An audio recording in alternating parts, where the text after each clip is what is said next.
तुम्हारे पति देव भी तुम्हारा परित्याग करें। ऐसा माता तोता श्राप देती है और सीता जी उस श्राप को अंगीकार करती हैं और उसी श्राप को पूर्ण करने के लिए श्री राम जी, ऐसे कारण तो बहुत है और भी कई एक कारण है। सीता जी को वनवास भेजने का कई एक कारण है। श्री सीता जी अपनी इच्छा प्रकट करती हैं कि मैं फिर से वनवास जाना चाहती हूँ, वनवास में तपस्वियों का सेवा करना, ये भी एक कारण है कि राम सीता जी स्वयं जाना चाहती हैं। तो लेकिन एक मेन कारण ये भी है कि उसी मादा तोता के श्राप को पूर्ण करने के लिए श्री सीता जी को राम जी वनवास भेजते हैं। कोई किसी के साथ अन्याय नहीं करता, जो जैसा कर्म करता है उससे वैसा फल मिलता है। आज मैया पार्वती भी भोले बाबा से प्रश्न पूछने के लिए आए हैं। भोले बाबा को प्रसन्न मुद्रा में देखकर, महाराज पार्वती भल अवसर जानी, अगर पही मात भवानी।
पार्वती भल अवसर जाने। आज भोले बाबा बहुत ही प्रसन्न मुद्रा में बैठे हैं।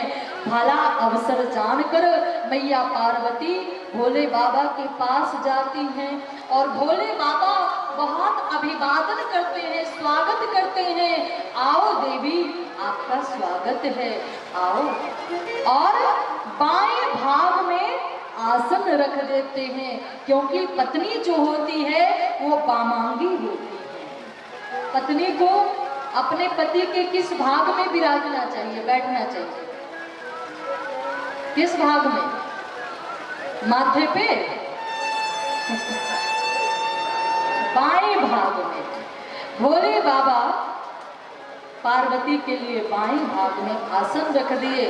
मैया पार्वती भोले बाबा से कहती है, प्रभु जब मैं सती थी आपके बाएं भाग में बैठने के लिए मैं तरसती थी, तरसती रही। आपने कभी भी मुझे बाएं भाग में नहीं बिठाया, सदा आपने मुझे सन्मुख आसन दिया। और आज जब मैं आपके सन्मुख बैठने आई हूँ तो आप बाएं बिठा रहे हो मुझे। हे प्रभु, मुझे तो आपसे कुछ प्रश्न पूछना है। और सबसे पहले यहाँ मैया पार्वती 16 प्रश्न भोले बाबा से पूछती हैं। राम जन्म का कारण बताओ। जो परमात्मा निर्गुण थे वही परमात्मा सगुण कैसे बन गए?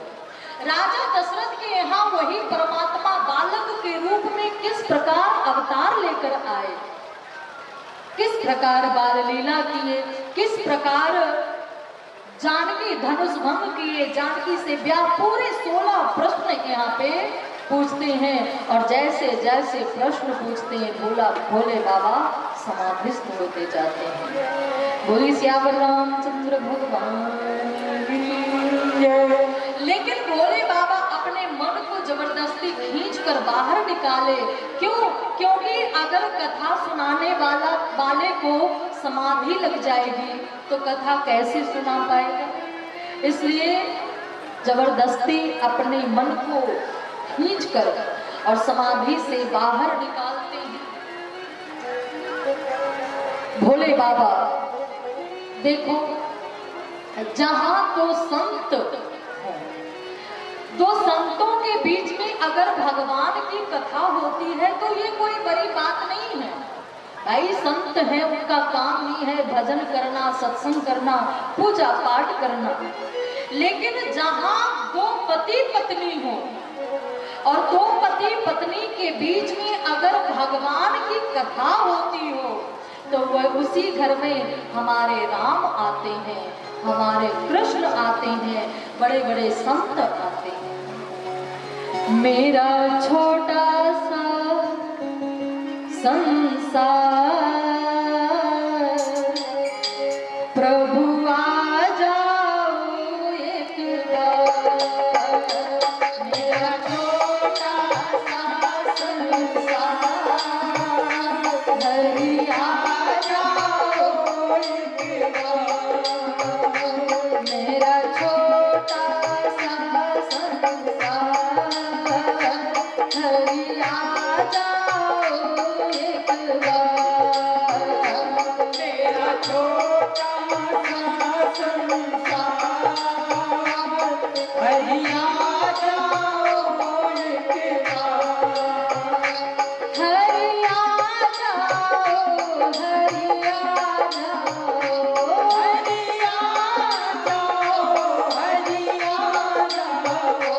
प्रभु आ जाओ, प्रभु आ जाओ, प्रभु आ जाओ, प्रभु आ जाओ। मेरी नैया पार लगा जाओ, मेरी नैया पार लगा जाओ। मेरी बिगड़ी आके बना जाओ, मेरी बिगड़ी आके बना जाओ।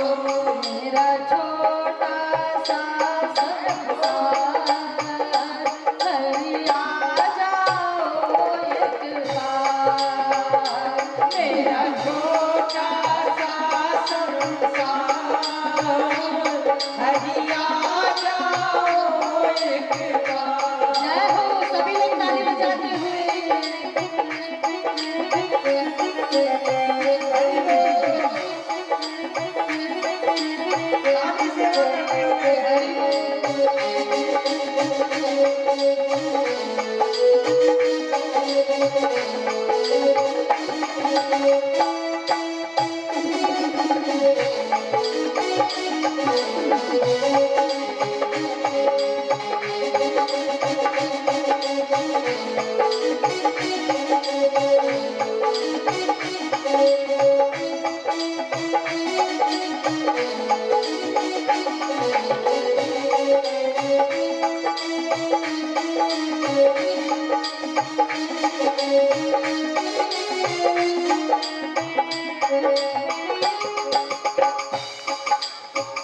अच्छा, आज राम जी का जन्म होना है ना।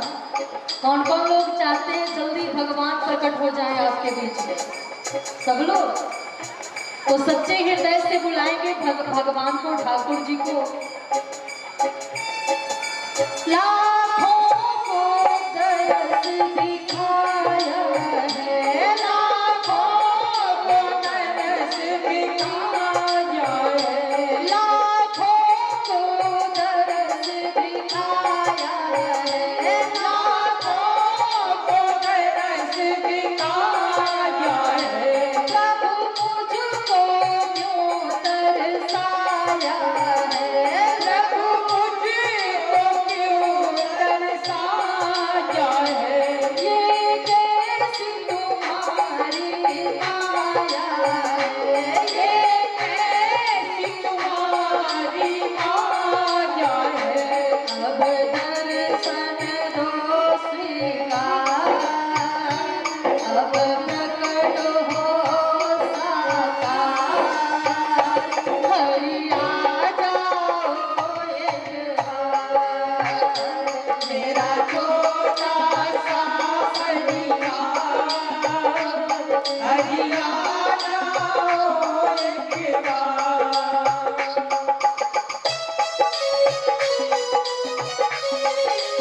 रामचंद्र भगवान महाराज मैया पार्वती भोले बाबा के पास आकर 16 प्रश्न पूछती हैं। देखो संत महात्माओं के बीच में भगवान की कथा होती है, कोई बड़ी बात नहीं है। संत हैं, उनका काम ही है कथा कहना, सत्संग करना। लेकिन जहाँ दो पति पत्नी के बीच में अगर भगवान की कथा होती हो, सत्संग होता हो, तो उसी के घर में हमारे राम आते हैं, हमारे कृष्ण आते हैं, बड़े बड़े संत उसी के घर में आते हैं।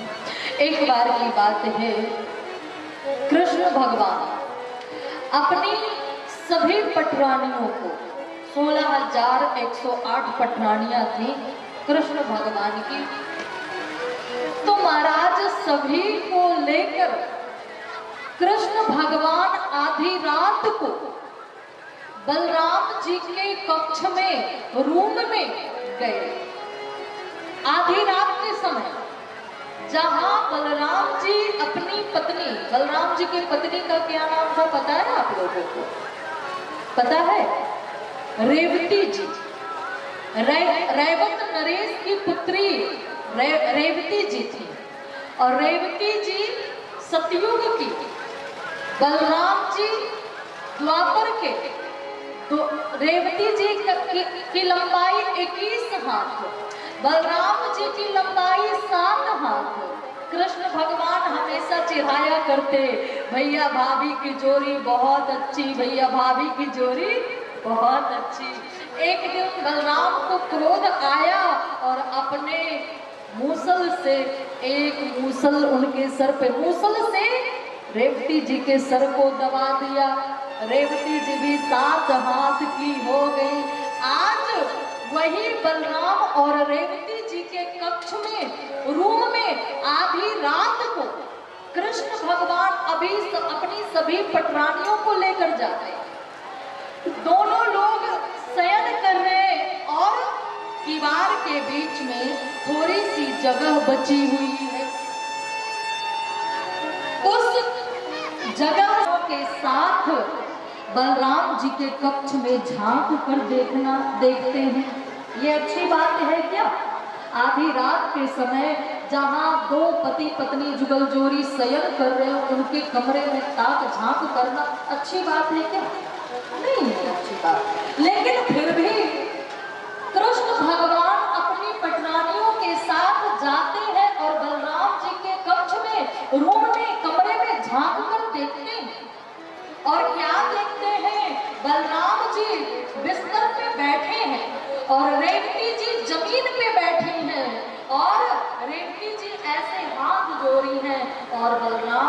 उपदेश कर रहे हैं, अपनी पत्नी को शिक्षा दे रहे हैं, देवी मैं तुम्हारा पति जरूर हूँ, लेकिन कृष्ण को तुम साधारण पुरुष मत समझ लेना, सिर्फ अपना देवर मत समझ लेना।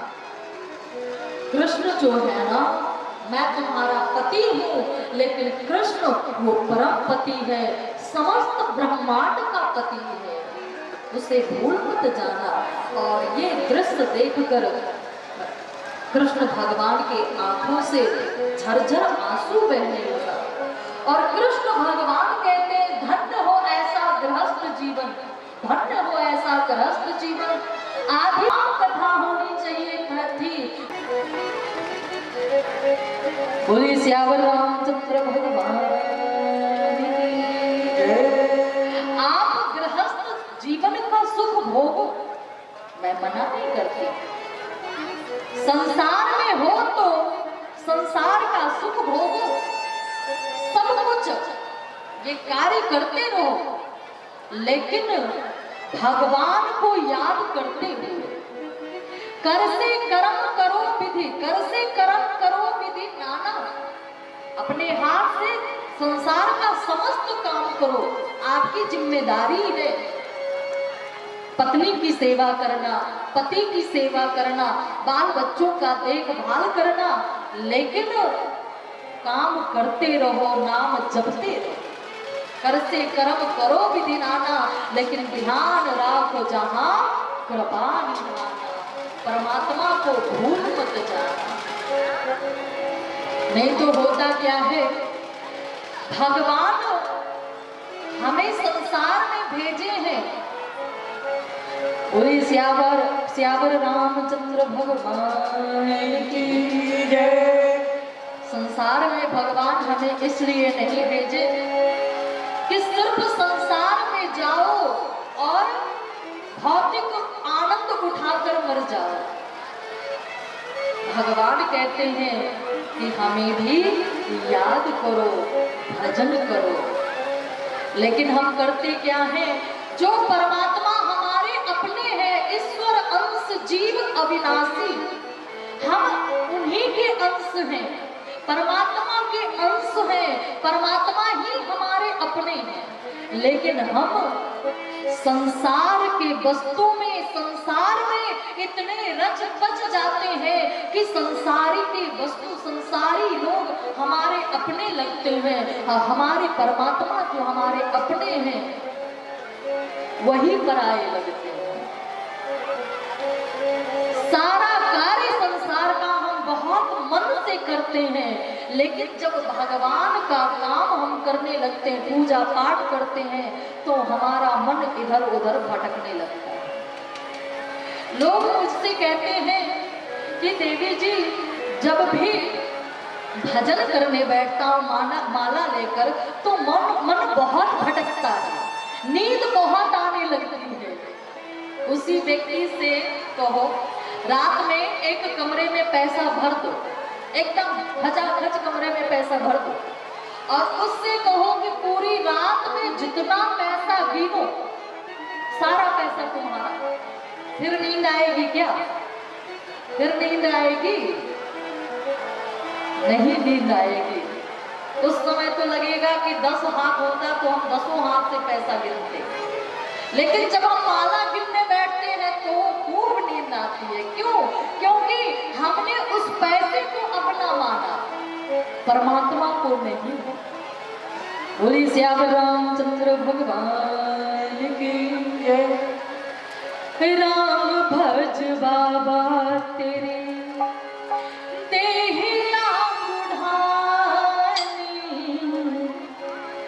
मैं लोगों से कहा करती हूँ, भजन कर लो, कहते हैं अभी नहीं, कब? बुढ़ापे में। अभी क्या करना है? अभी तो ऐश मौज करना है। लोग मुझसे कहते हैं आपकी उम्र नहीं है कथा करना, माथे पे तिलक लगाना, ये नहीं खाना, वो नहीं खाना, दुनिया भर के नियम, अभी ये सब उम्र नहीं है। अभी कौन सा उम्र है? बोले अभी तो उम्र है, खूब एंजॉय करो, मौज मस्ती करो। भजन कब करना है? बोले बुढ़ापे में। बुढ़ापे का भरोसा है क्या? आज हम हैं, कल रहे ना रहे, हम स्टाम्प पे लिख कर दे सकते हैं, अपनी गारंटी नहीं दे सकते। इसलिए जब मौका मिले तभी भजन करना चाहिए। राम भज बाबा तेरे देहिया बुढ़ानी, राम भज बाबा तेरे देहिया बुढ़ानी, राम भज बाबा तेरे देहिया बुढ़ानी, राम भज बाबा तेरे देहिया बुढ़ानी, राम भज बाबा तेरे देहिया बुढ़ानी, राम भज बाबा तेरे देहिया बुढ़ानी, राम भज बाबा देहिया बुढ़ानी, तेरा आँखिया बुढ़ानी, देहिया बुढ़ानी तेरी आँखिया बुढ़ानी, आँखिया बुढ़ानी तेरो बाहर लागी पानी, राम भज बाबा तेरी देहिया बुढ़ानी, राम भज बाबा तेरी देहिया बुढ़ानी, राम भज बाबा तेरी देहिया बुढ़ानी, राम भज बाबा तेरी।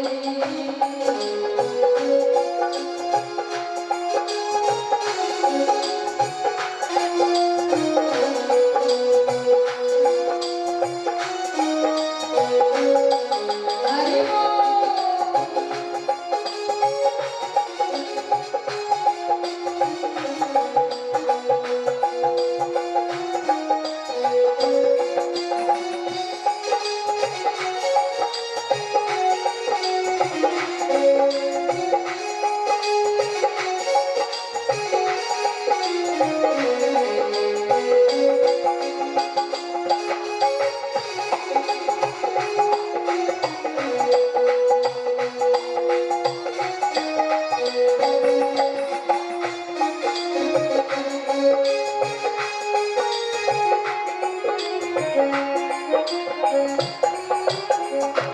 और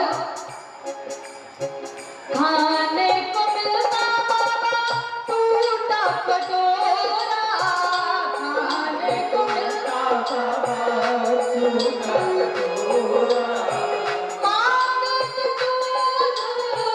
मांगत दूध में लज नहीं पानी, राम भज बाबा तेरी देहिया बुढ़ानी, राम भज बाबा तेरी देहिया बुढ़ानी, राम भज बाबा तेरी।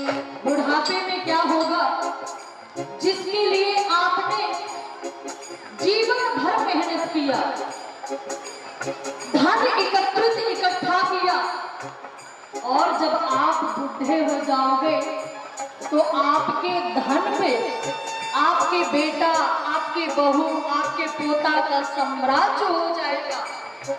आप बुढ़ापे में आपके लिए आपका बर्तन अलग कर दिया जाएगा, घर का जो टूटा फूटा कटोरा होगा आपके लिए रख दिया जाएगा। आपके बच्चे उस बर्तन को तभी छुएंगे जब नहाएंगे, स्नान करने जाएंगे, उस समय आपको भोजन दूर से फेंक कर देंगे, आपके खाट को घर से बाहर निकाल दिया जाएगा। लेकिन फिर भी माया मोह इतना ग्रसे है कि हमारे जो परमात्मा अपने हैं उसको भूल जाते हैं, और धन के पीछे, धन कमाओ लेकिन परमात्मा को भूल कर नहीं। आप मांगोगे दूध पानी भी नसीब नहीं होगा, बहू क्या कहेगी, पोता क्या कहेगी, पोता कहेगा मरी है माता, पोता कहेगा पोता कहेगा मरी है माता, पोता कहेगा कहे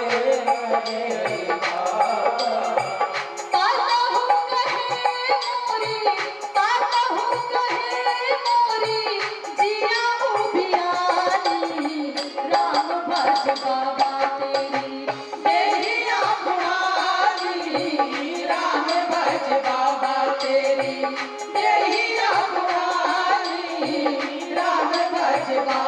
तेरी देहिया पुरानी, राम भज बाबा तेरी देहिया पुरानी, राम भज बाबा तेरी देहिया पुरानी, राम भज बाबा तेरी देहिया पुरानी, राम भज बाबा तेरी, राम भज बाबा तेरी, राम भज बाबा तेरी।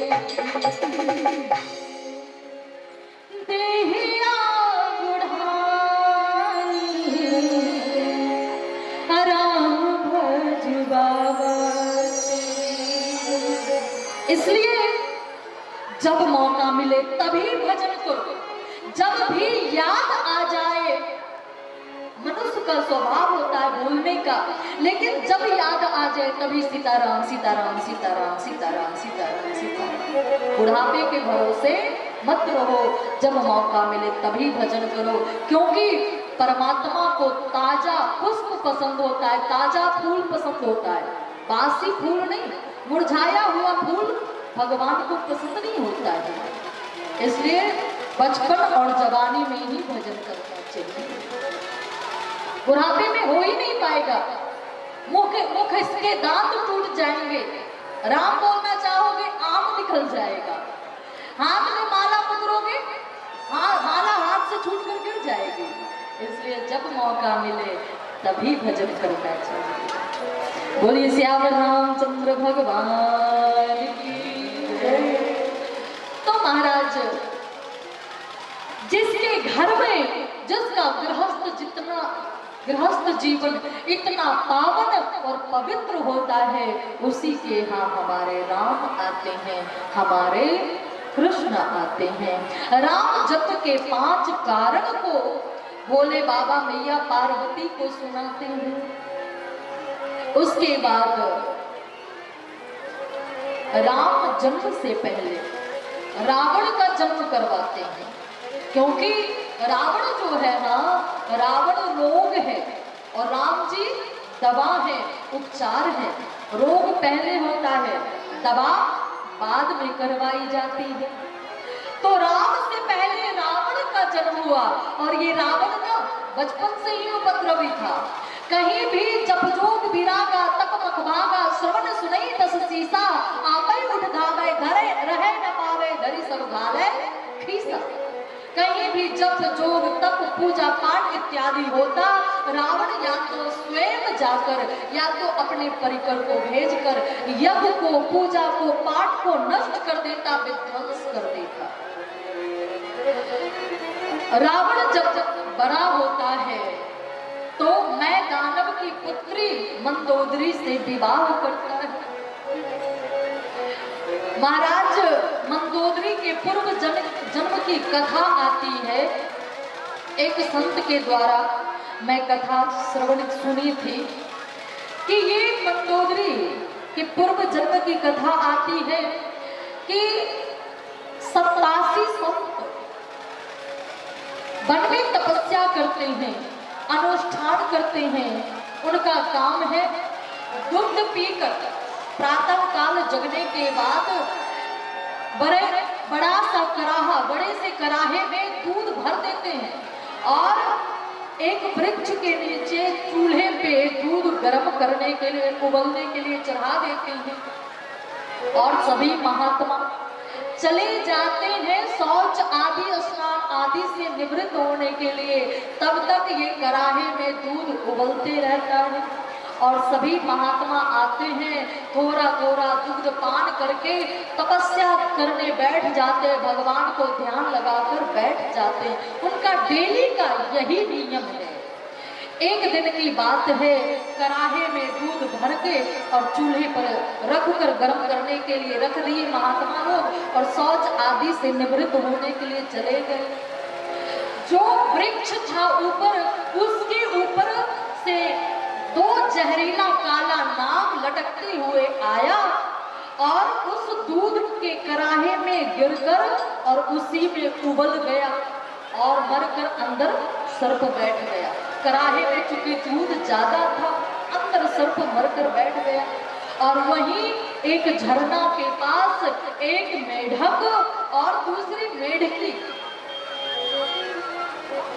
ये सारे दृश्य को मेढक और मेढकी दोनों देख रहे हैं। मेढकी मेढक से कहती है कि देखो, अभी महात्मा लोग आएंगे, इस दूध को पिएंगे और उनकी मृत्यु हो जाएगी।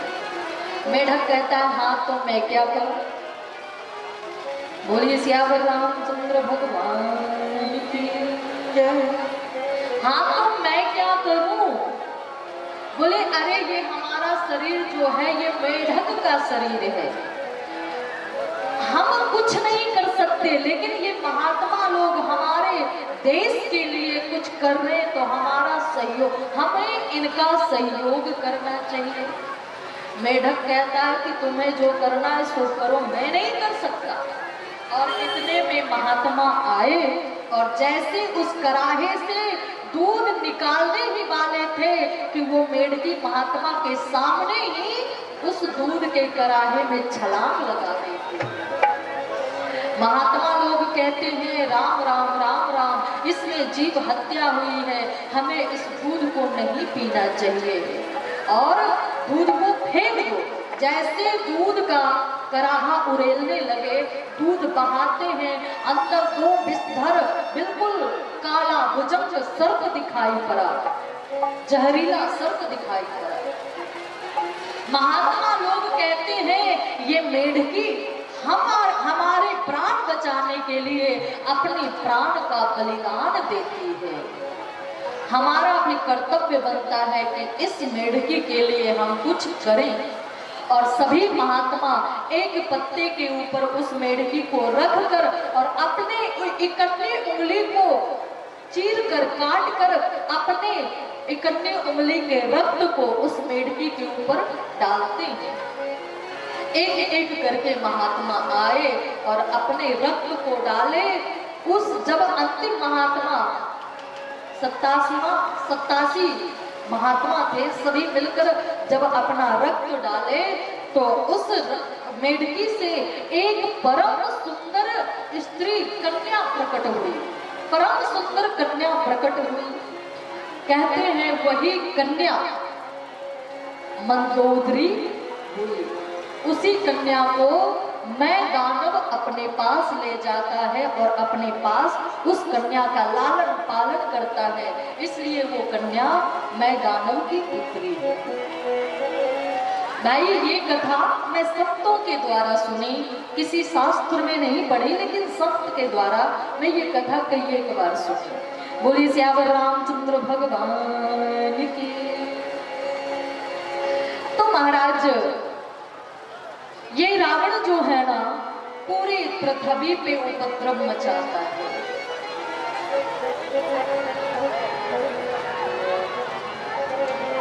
तब पृथ्वी गौ का वेश धारण करके ब्रह्मा जी के पास जाती है। ब्रह्मा जी से कहती है कि कोई उपाय करो, पेड़ पौधे वृक्ष नदियां, ये सब का भार मुझे जितना नहीं लगता है उससे कहीं अधिक अकेले इस रावण का भार हमें लगता है। कोई उपाय करो, नहीं तो मैं रसातल में चली जाऊंगी। ब्रह्मा जी कहते हैं देवी इसमें मैं कुछ नहीं कर सकता, चलो हम हरि की तपस्या करते हैं, आराधना करते हैं, स्तुति करते हैं और जय जय सुरनायक जन सुखदायक प्रणत पाद भगवंता लंबी स्तुति सभी देवी देवता मिलकर करते हैं।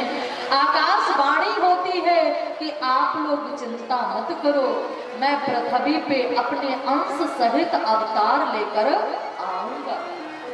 तब सभी देवी देवता कहते हैं अगर हमारे परमात्मा हमारे लिए पृथ्वी पर अवतार लेकर आने वाले हैं तो हमारा भी कर्तव्य बनता है कि हम भी पृथ्वी पे अवतार लेकर आए। और सभी देवी देवता बंदर भालू के रूप में पृथ्वी पे आ गए। आइए अब हम लोग अयोध्या की पृथ्वी पे चलते हैं, अयोध्यापुरी चलते हैं। तुलसी बाबा लिखते हैं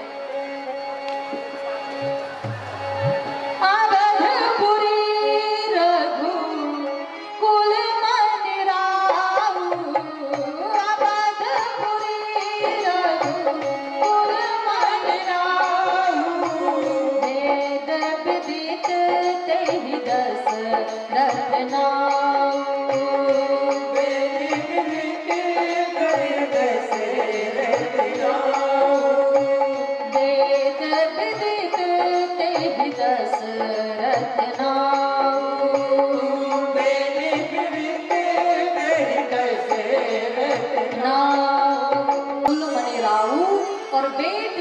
ते दशरथ नाउ। अयोध्या के राजा श्री दशरथ हैं। इनकी जो पत्नियां हैं कौशल्यादि नारी प्रिय, सब आचरण पुनीत, पति अनुकूल प्रेम दृढ़, हरिपद कमल विनीत। सभी रानियां राजा दशरथ के अनुकूल रहने वाली हैं, पति के चरणों में बहुत प्रेम करने वाली हैं, और सबसे बड़ी बात कि सभी को भगवान में अनन्य प्रेम है, भक्त है। लेकिन राजा दशरथ के यहाँ कोई भी संतान नहीं है, कोई भी पुत्र नहीं है। राजा दशरथ फिर भी दुखी नहीं रहते। क्यों? क्योंकि राजा दशरथ अपनी प्रजा को ही पुत्र के समान मानते हैं। लेकिन एक बार की बात है, राजा दशरथ के पास नारद बाबा आए और नारद बाबा राजा श्री दशरथ से कहते हैं, हे राजन, मानते हैं आप अपनी प्रजा को पुत्र के समान मानते हो, लेकिन आपका कोई संतान नहीं है। जब आप मरोगे तो अयोध्या के राज सिंहासन पे किसे बिठाओगे? प्रजा के किसी लोगों को? हो सकता है वो अत्याचारी निकल जाए, क्योंकि वो आपका खून तो रहेगा नहीं। तो ऐसा नहीं लगता कि उस व्यक्ति को जो पाप लगेगा उसमें आधा पाप आपको भी मिलने वाला है, क्योंकि राजा का कर्तव्य होता है कि अपने राज्य के सिंहासन को उसका उत्तराधिकारी दे। ये बात राजा दशरथ के हृदय में बाणों के समान चुभ गई। एक बार भूपति मन माही, एक बार भूपति मन माही, एक बार भूपति मन माही, एक बार भूपति मन माही। भाई ग्लानि मोरे सुध नाही, भाई ग्लानि मोरे सुध नाही, गुरु गृह गयो तू रत महिपाला, गुरु गृह गयो तू रत महिपाला। चरण लाग कर बिनय विशाला, चरण लाग कर बिनय विशाला। एक बार भूपति मन माही और भय ग्लानि मोरे सुध नाही। जब नारद बाबा ऐसा कहते हैं, राजा दशरथ को ग्लानि होती है। चौथे पन में जाकर दूसरे संत का भाव है कि एक बार राजा श्री दशरथ इंद्र के पास जाते हैं, स्वर्ग लोक जाते हैं। चूंकि राजा दशरथ के मित्र इंद्र थे तो स्वर्ग आना जाना लगा रहता था। तो राजा दशरथ जब इंद्र के पास गए, इंद्र उस समय सभा के बीच में अपने इंद्रासन पे विराजमान थे। जब राजा दशरथ गए तो इंद्र अपने आधे सिंहासन पे राजा दशरथ को बिठाए। उसके बाद कुछ देर के बाद राजा दशरथ अपने राज्य को वापस लौटकर आने लगे। रास्ते में पता चला कि मेरा कोई बेशकीमती सामान वो इंद्रासन पे छूट गया। वापस लेने के लिए जाते हैं तो क्या देखते हैं, राजा इंद्र अपने सिंहासन को गंगा जल से पवित्र कर रहे, धो रहे हैं। ये बात राजा दशरथ को बहुत बुरी लगी। पूछते हैं, महाराज अगर मैं इतना अपवित्र हूँ तो आप पूरी सभा के बीच में मुझे बिठाते क्यों हो से अपने आधे सिंहासन पे, और बिठा भी लेते हो। जब मैं चला जाता हूँ तो गंगा जल से अपने आधे सिंहासन को धोते हो, साफ करते हो। तब इंद्र कहते, महाराज आप चूंकि मेरे मित्र हैं, आधे सिंहासन पर बैठना आपका हक है और मेरा बैठाना कर्तव्य है, लेकिन महाराज आपके पास कोई पुत्र नहीं है ना, तो इसलिए मेरे मन में ऐसा लगता है कि आप अपवित्र हो, इसलिए मैं अपने सिंहासन को धोता हूँ। ये बात भी राजा दशरथ के हृदय में बाणों के समान चुभी। एक बार भूपति मन माही और भय ग्लानि मोरे सुध नाही। तीसरा भाव है, राजा दशरथ पितृपक्ष में गया गए पिंडदान करने अपने पितरों को। देखते वहां बहुत सारे पितर बाहर प्रकट होकर बैठे हैं और सभी की आंखों से झरझर आंसू बह रहा है। राजा दशरथ अपने पितरों से पूछते हैं, महाराज मुझसे कोई गलती हो गई? पितर लोग कहते आपसे कोई गलती नहीं हुई, तो फिर आप रो क्यों रहे हो आप लोग? पितर लोग कहते हैं, हे राजन, जब तक आप जीवित हो हमें तर्पण करने आते हो, पानी पिलाने आते हो, जब आप मर जाओगे तो हम तो प्यासे ही बैठे रहेंगे ना। ये बात भी राजा दशरथ के हृदय में बाणों के समान चुभी। एक बार भूपति मन माही और भय ग्लानि मोरे सुध नाही। ग्लानि होती है महाराज। अपने यहाँ पहले बहुत अच्छी व्यवस्था थी। पहले मंत्री, प्रधानमंत्री, राष्ट्रपति नहीं, पहले राजा होते थे। राजा के ऊपर एक महाराजा का पद होता था। जब राजा के ऊपर समस्या आन पड़ती थी, समस्या होती थी, रानी अपनी समस्या सुनाए, प्रजा के लोग अपनी समस्या सुनाए, लेकिन जब राजा के ऊपर समस्या आ जाए तो राजा किससे सुनाए? तो राजा के ऊपर भी एक महाराजा का सिंहासन होता था और उस महाराजा के सिंहासन पे गुरुदेव विराजमान होते थे। और जब राजा के ऊपर कोई समस्या आन पड़ती थी तो राजा महाराजा यानी गुरुदेव के पास जाते थे और अपनी समस्या बताते थे।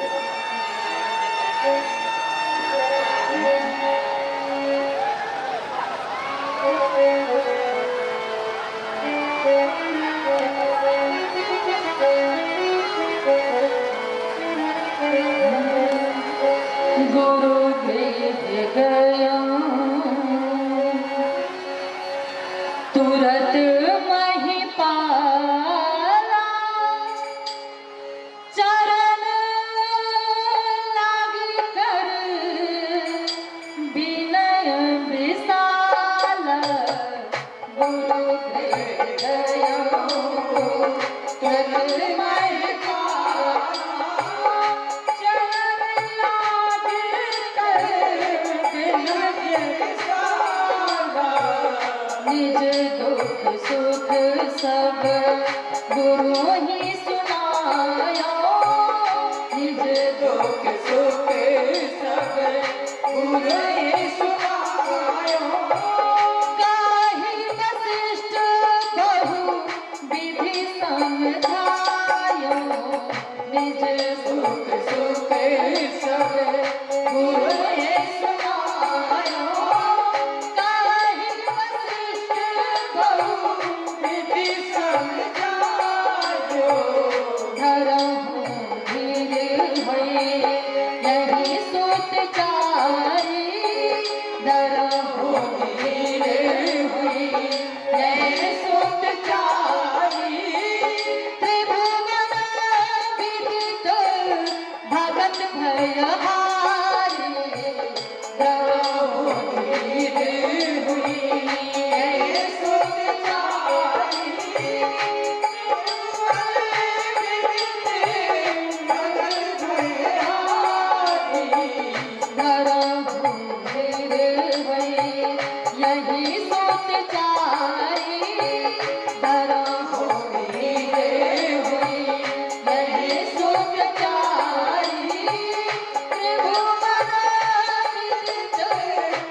यही सुत चारी अखिर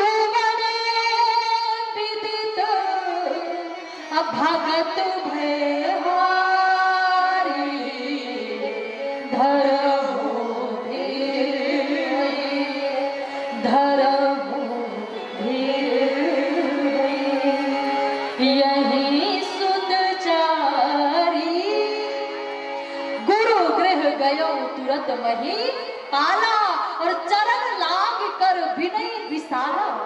गुरुदेव देखो अपने गुरुदेव के पास समस्या लेकर गए और वो कह रहे महाराज क्या हमारे यहाँ पुत्र नहीं होगा।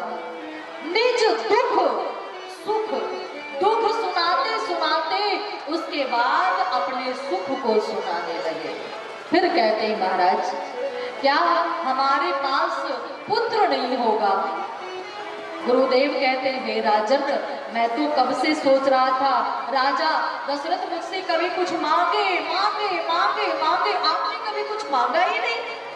एक पुत्र कौन पूछता है धरहु धीर होइयै सुत चारी त्रिभुवन विदित भगत भय। एक पुत्र नहीं चार पुत्र होंगे और ऐसा वैसा नहीं त्रिभुवन विदित और भगत भय 4 बेटे होंगे आपके। जैसे ही कहते हैं 4 पुत्र होंगे महाराज राजा दशरथ शर्त रख देते हैं 4 बेटे होंगे लेकिन मेरे अनुकूल हो तो पुत्र देना प्रतिकूल चले जाए तो उससे अच्छा है मैं निपुता ही सही हूँ।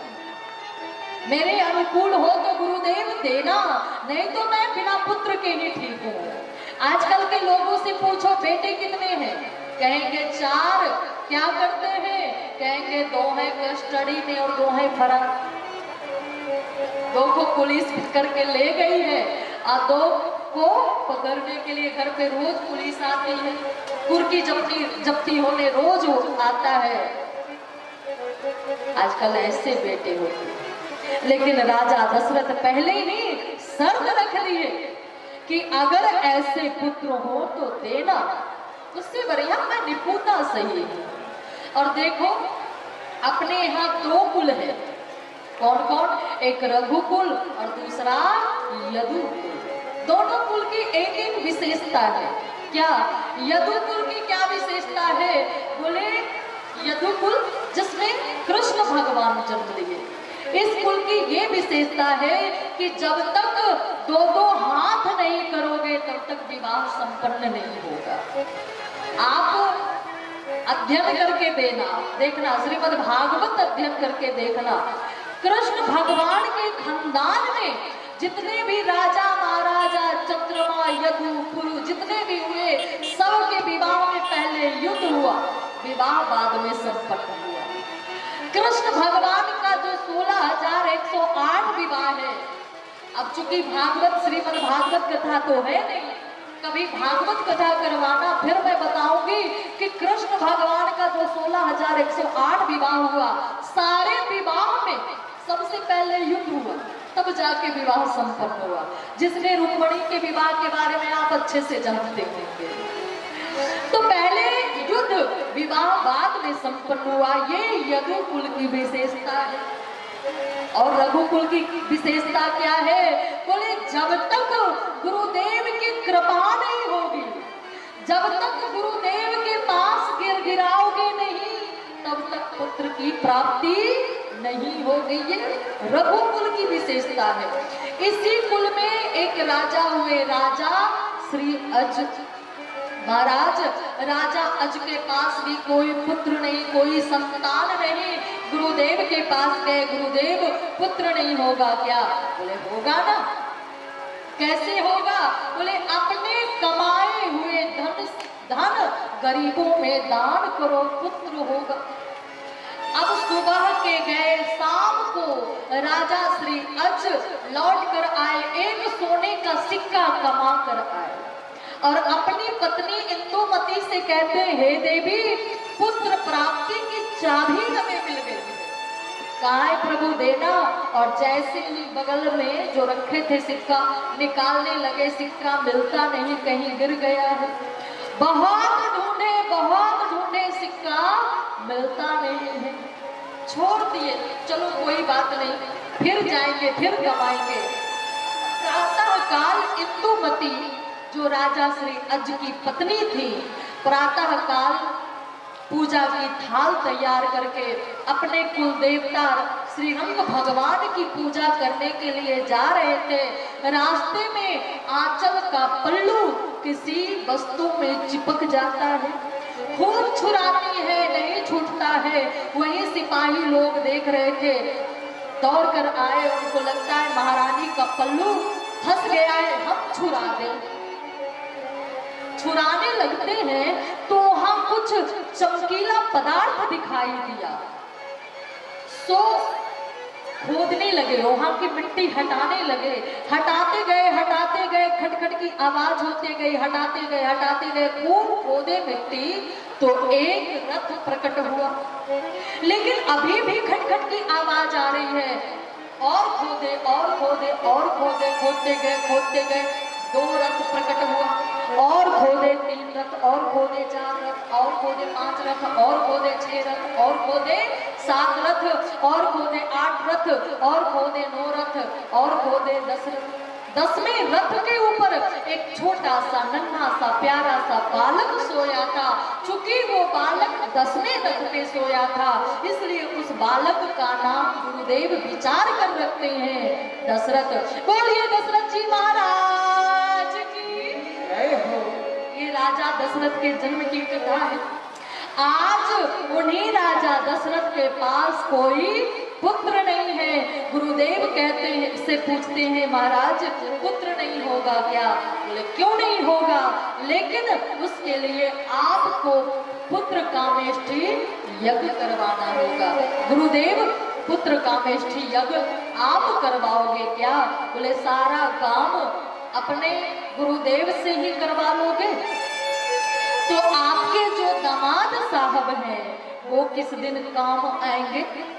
अब दामाद साहब श्रृंगी ऋषि राजा दशरथ के दामाद थे। अब आप लोग कहोगे कि राजा दशरथ के दामाद श्रृंगी ऋषि कैसे थे? तो श्रृंगी ऋषि महाराज लखनलाल की एक बहन थी, शांता जी, जिनका नाम शांति भी है, शांता भी है। सुमित्रा मैया की बेटी थी, लेकिन राजा दशरथ अपने मित्र राजा श्री रोमपाद, जो पाटलिपुत्र के राजा, आजकल वो पाटलिपुत्र बिहार की राजधानी बन गई है, वो बिहार की राजधानी पटना हो गया है। पाटलिपुत्र वहां के राजा श्री रोमपाद जी थे। उनके पास कोई संतान नहीं, पुत्र नहीं था, दुखी रहते थे। राजा दशरथ हमेशा जाया करते थे, तो अपनी पुत्री शांता जी को गोद दे देते हैं राजा श्री रोमपाद जी को। राजा श्री रोमपाद जी जब शांता जी बड़ी हो गई तो विभांडक ऋषि के पुत्र श्रृंगी ऋषि से उनका ब्याह करवा देते हैं। तो भले ही शांता जी का लालन पालन राजा श्री रोमपाद जी किए, लेकिन पुत्री तो वो राजा दशरथ की थी। इस नाते श्रृंगी ऋषि राजा दशरथ के कौन हुए? दामादो। आप लोगों को कथा समझ में आ रही है ना? बोलिए सियावर रामचंद्र भगवान की जय। नहीं, कथा तो आप लोग बहुत प्रेम से सुनते हो, और कथा किसको समझ में आती है नहीं आती है ये मुझे पता चल जाता है।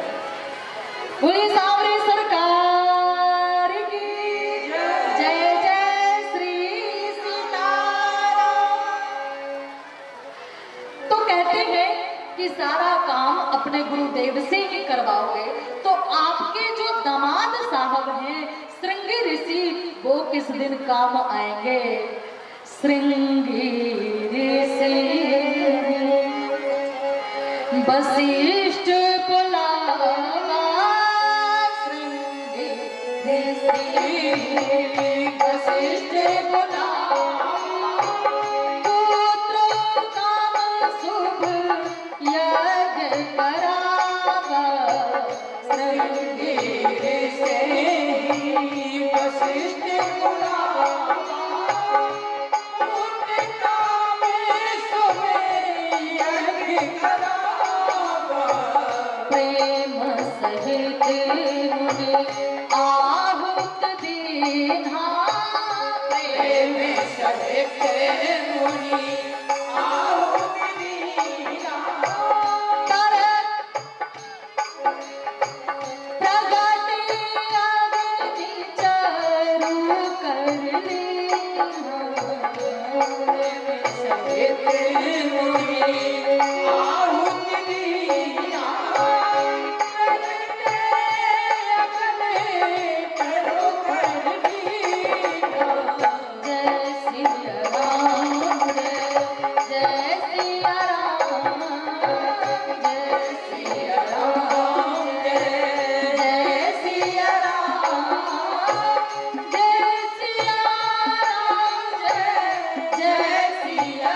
महाराज श्रृंगी ऋषि ही वशिष्ठ बुलावा और पुत्र काम सुख यज्ञ करा। अयोध्या में मखौरा की पावन भूमि पे 1 साल तक यज्ञ चला। 1 साल तक यज्ञ चला। तो कहते हैं कि जब 1 साल तक यज्ञ चला तो उस समय रावण भी प्रकट हो चुका था। और रावण कहीं भी जप जोग विरागा तपमक भागा, कहीं भी यज्ञ पूजा पाठ हवन इत्यादि होता, या तो स्वयं जाकर या तो अपने परिकर को भेजकर यज्ञ को नष्ट कर देता था। तो क्या राजा दशरथ के यज्ञ को नष्ट करने नहीं गया था?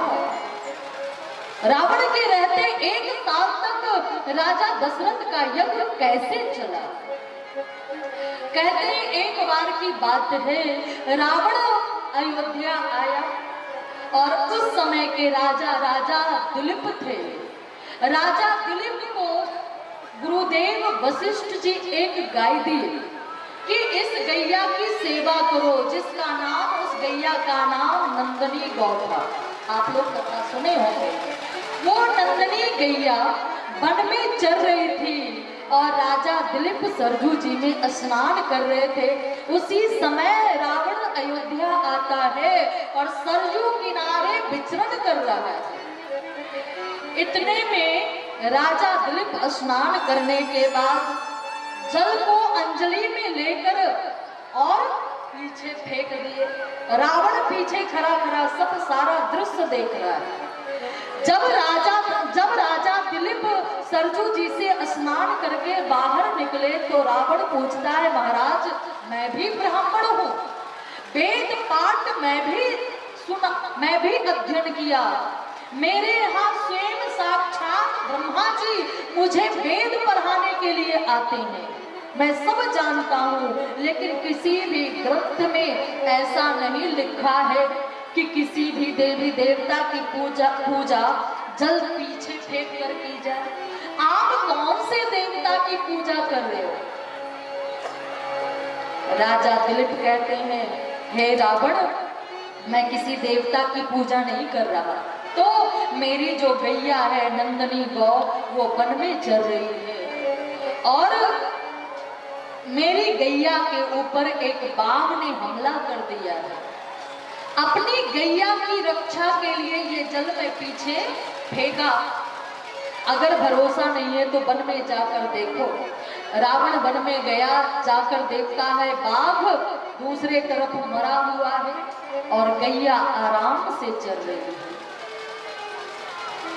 तो रावण को लगता है कि अयोध्या के राजा के पास इतनी शक्ति है कि सरजू किनारे जल संकल्पित करके पीछे फेंक दिए तो वन में बाघ मर गया और हम कहीं अयोध्या में कोई उपद्रव किए, हमारे नाम से जल संकल्पित करके कहीं ऐसा ना हो पीछे फेंक दिए तो हम तो लंका में बैठे बैठे मर जाएंगे। इसलिए पूरे पृथ्वी पे रावण उपद्रव मचाता है, अयोध्या कभी डर से नहीं आता। कथा है कि एक बार रावण राजा दशरथ के पास आया।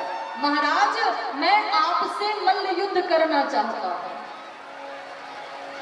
राजा श्री दशरथ रावण से कहते हैं, हे रावण, मैं क्षत्रिय हूं, तुम ब्राह्मण हो और मल्ल युद्ध करने में चरण स्पर्श होता है, पैर एक दूसरे को स्पर्श होता है, और मैं नहीं चाहता कि मेरा चरण तुम्हें लगे, तुमसे स्पर्श हो, मुझे पाप लगेगा, अपराध लगेगा। रावण कहता है, नहीं नहीं, मुझे तो भिक्षा में यही चाहिए, मैं आपसे मल्ल युद्ध करना चाहता हूँ। राजा दशरथ रावण को टरकाने के लिए कहते हैं, चलो ठीक है, एक शर्त है क्या, जो अयोध्या का मेन मुख्य द्वार है उसके किवाड़ को मैं बंद करूंगा, अगर तुम खोल दिए तो मैं तुम्हारे साथ युद्ध करने के लिए तैयार हूं। ठीक है, चलो। महाराज राजा दशरथ आए, रावण के साथ अयोध्या का जो मुख्य द्वार था उसके किवाड़ को बंद करते हैं, और किवाड़ बंद किए, बस हथेली ऐसे चिपकाए हुए। रावण को लगता है एक इकन्नी उंगली से खोल, इकन्नी उंगली लगाया, किवाड़ टस से मस नहीं हुआ, दो उंगली लगाया, किवाड़ टस से मस नहीं हुआ, पूरी हथेली लगा दिया, किवाड़ नहीं खुला, दो हाथ धीरे धीरे करते करते, रावण के कितने हाथ थे, कितने हाथ थे रावण के, कितने हाथ, 20 हाथ, और सर 10 सर 20 हाथ। आप लोग कभी अकेले में बैठकर सोचते हो कि रावण के 10-10 सर में, जब 10 सर में कभी दर्द होता होगा तो रावण की पत्नी मंदोदरी, रावण के सर में दर्द होता होगा तो रावण की पत्नी मंदोदरी कौन से सर में झंडू बाम लगाती होगी? आप लोग सोचते हो क्या?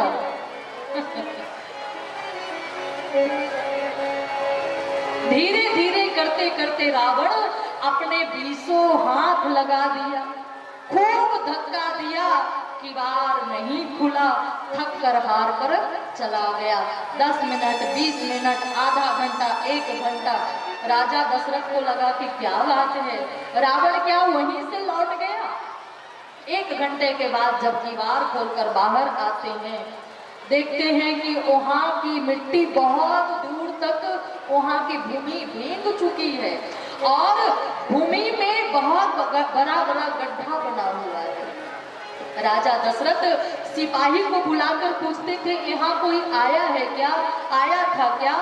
सिपाही कहते, हाँ महाराज, एक अजीब प्रकार का व्यक्ति काला कलूटा था, वो आया था, और महाराज 20-20 हाथ, 10-10 सर थे उसके, और उसी के पसीने से यहाँ की मिट्टी भीग गई है, उसी के पैर से यहाँ इतने जो गड्ढे बने हैं उसी के पैर से बने हैं। अच्छा, राजा दशरथ समझते देर नहीं लगा राजा दशरथ को। राजा दशरथ को लगता है भले रावण पापी है, कपटी है, लेकिन फिर भी ब्राह्मण है और ब्राह्मण के पसीने में चरण स्पर्श नहीं होना चाहिए। वहां की मिट्टी को खुदवा कर राजा दशरथ सरजू मैया में डलवा देते हैं। तो रावण को लगता है कि जिसके पुत्र की प्राप्ति के लिए ये यज्ञ किया जा रहा है उसके अंदर बहुत शक्ति है, मैं उसके यज्ञ को नष्ट नहीं कर सकता। इसलिए भी रावण कभी भी अयोध्या उपद्रव मचाने नहीं आता है।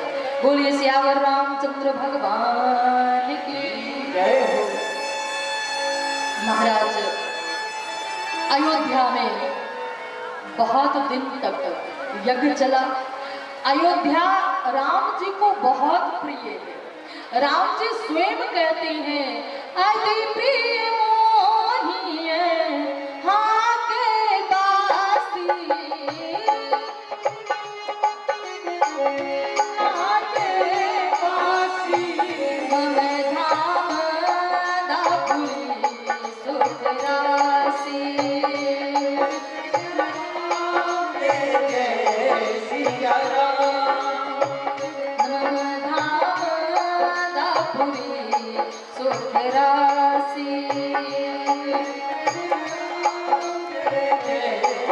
सिया राम अति प्रिय मोही यहाँ कै बासी और मम धामदापुरी सुख राशि। अयोध्या में सरजू मैया बैठी है, कल कल करती अहलादनी पावनी सरजू मैया बैठी हैं। राम जी स्वयं कहते हैं, कितने लोग अयोध्या गए हैं जरा हाथ ऊपर करना।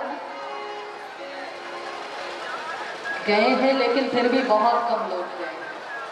और सरजू जी में कौन कौन लोग नहाए हैं? अब अयोध्या में राम जी का मंदिर बन रहा है, राम जन्मभूमि, तो आप लोग जरूर से जरूर जाना, और जाना तो सरजू जी में स्नान जरूर करना, क्योंकि राम जी स्वयं अपने मुख से कहते हैं जाम जनते बिना ही प्रयासा। मज्जन मतलब डुबकी लगाना होता है। जाम जनते बिना ही प्रयासा मम समीप नर पावे निवासा। इसमें डुबकी लगाने से बिना प्रयास के, बिना जप, बिना तप, बिना योग, बिना पूजा, बिना पाठ किए वो व्यक्ति मम समीप नर पावे निवासा। जो एक बार डुबकी लगा लेता है वो व्यक्ति मेरे पास वास करता है। तो आप लोग जाना, कहा जाता है कोटि कल्प मथुरा बसे, काशी कल्प हजार और एक निमिष सरजू बसे, तुले न तुलसी धार। आप करोड़ों कल्प मथुरा में वास करो, हजारों वर्ष काशी में वास करो, एक निमिष जितने देर में आंख की पलक आंख की पलक झपकती है, उतना देर में अगर आपको अयोध्या में सरजू किनारे वास मिल जाए तो हजार कल्प और लाख कल्प पे एक निमिष भारी पड़ता है। आप लोग जरूर अयोध्या जाना, और जाना तो सरजू जी में जरूर स्नान करना, जहाँ जिस अयोध्या में हमारे राम बालक रूप में अवतार लेकर आए। सीताराम जू की प्यारी राजधानी लागे, राजधानी लागे, मोहे मीठो मीठो सरयू जी को पानी लागे। सीताराम जू की प्यारी राजधानी लागे, राजधानी लागे, मोहे मीठो मीठो सरयू जी को पानी लागे। सीताराम जू की प्यारी राजधानी लागे, राजधानी लागे, मोहे मीठो मीठो सरयू जी को पानी लागे। सीताराम जू की प्यारी राजधानी लागे, राजधानी लागे, मोहे मीठो मीठो सरयू जी को पानी लागे।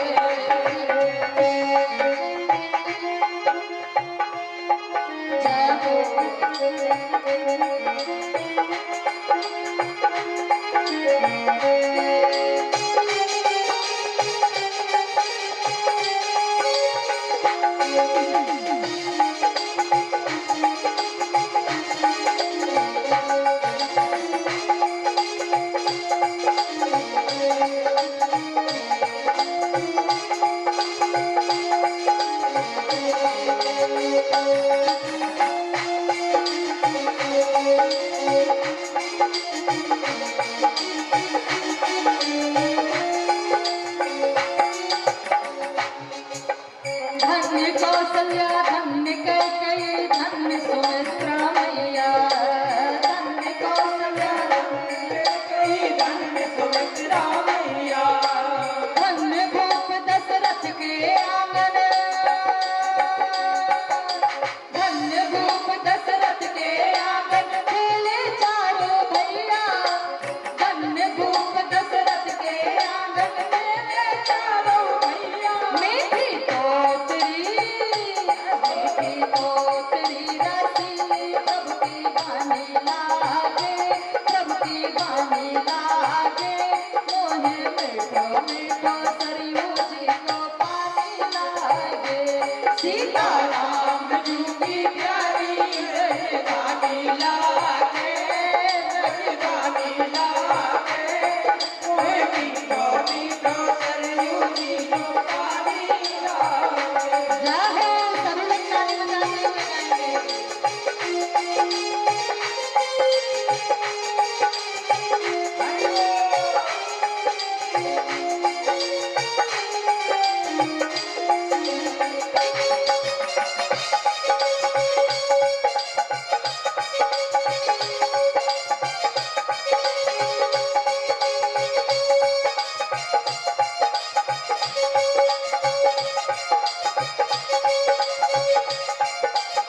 अयोध्यावासी मिलते हैं आपस में तो हाय हेलो सेकंड ये सब नहीं करते हैं। अयोध्यावासी एक दूसरे से मिलते हैं तो जय सिया राम दंडवत बोलते हैं। अयोध्या की बहुत प्यारी भाषा है। जय सिया राम दंडवत भैया मधुरी वाणी बोले। जय सिया राम दंडवत भैया मधुरी वाणी बोले। करे कीर्तन संत मगन मन गली गली में डोले। करे कीर्तन संत मगन जन गली गली में डोले। सीता राम नाम धुन प्यारी मस्तानी लागे मस्तानी लागे। मोहे बैठो बैठो सरयूजी को पानी लागे। सीता राम जी की प्यारी रजरानी लागे रजरानी लागे। मोहे बैठो बैठो सरयूजी को पानी लागे। सीता राम जी की प्यारी रजरानी लागे रजरानी लागे।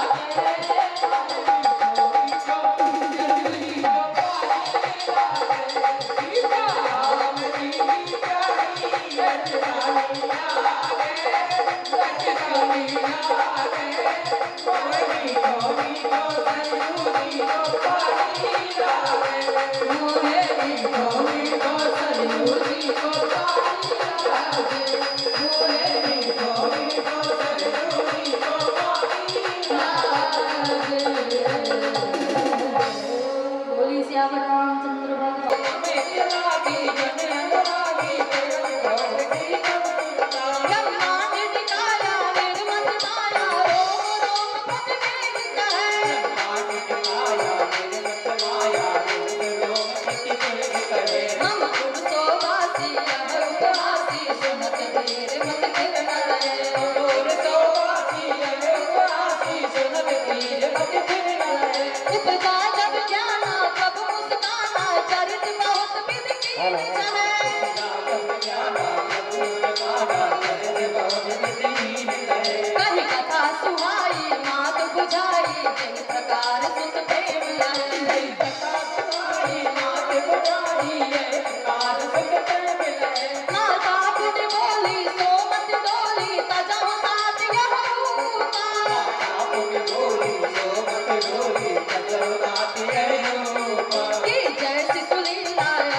अवतार निज इच्छा निर्मित करो माया गुण गोपाल। बोलिए श्याम रामचंद्र भगवान की।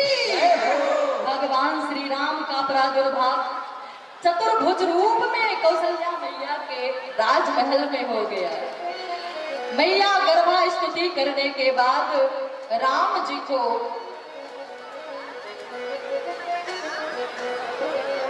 राम जी का गर्भा स्तुति करने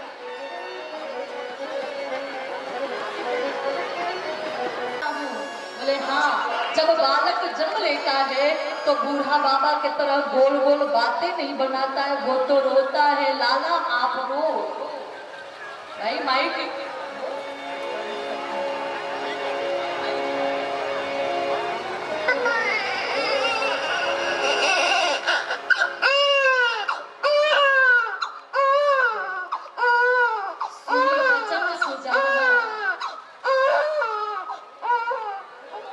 सुनी बचन सुजाना और रोदन उठाना। राज्य खूब रोने लगते हैं, रोए जा रहे हैं, रोए जा रहे हैं। हाँ बताइए। हिमांशु तिवारी और पार्श तिवारी ये बच्चे खो गए हैं और किसी को मिले तो यहाँ ठाकुर जी के दरबार तक ले आएंगे। जय श्री कृष्ण, जय श्री राधे, जय श्री श्याम। हाँ भाई, आप लोग अपने बच्चों पे ध्यान दें, आपके अपने ही हैं, पड़ोसी के नहीं है बच्चे।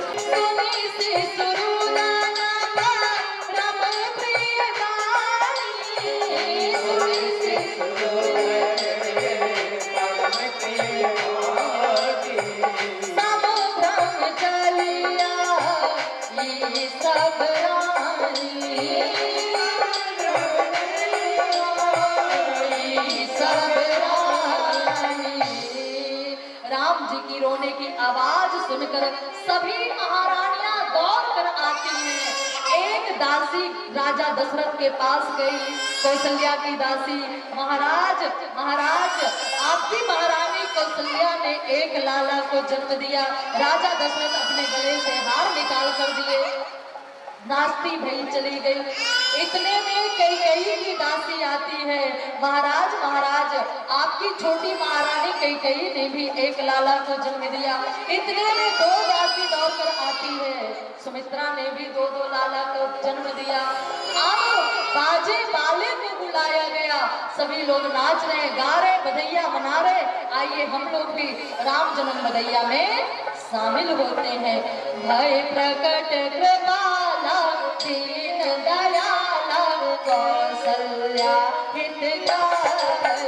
भय प्रकट कृपाला दीन दयाला कौशल्या हितकारी।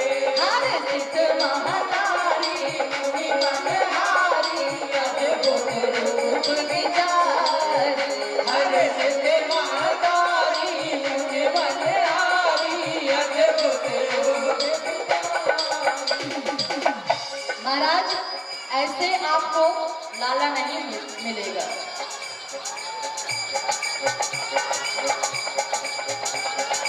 भैया चाहिए, कहाँ गए राजा दशरथ, कहाँ गए? बाजे बाजे री बधैया मैया तोरे अंगना। बाजे बाजे री बधैया मैया तोरे अंगना। बाजे बाजे री बधैया मैया तोरे अंगना। बाजे बाजे री बधैया मैया तोरे अंगना। तोरे अंगना मैया तोरे अंगना। तोरे अंगना मैया तोरे अंगना। बाजे बाजे री बधैया मैया तोरे अंगना।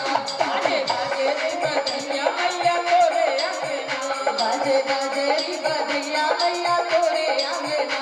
बाजे बाजे री बधैया मैया तोरे अंगना।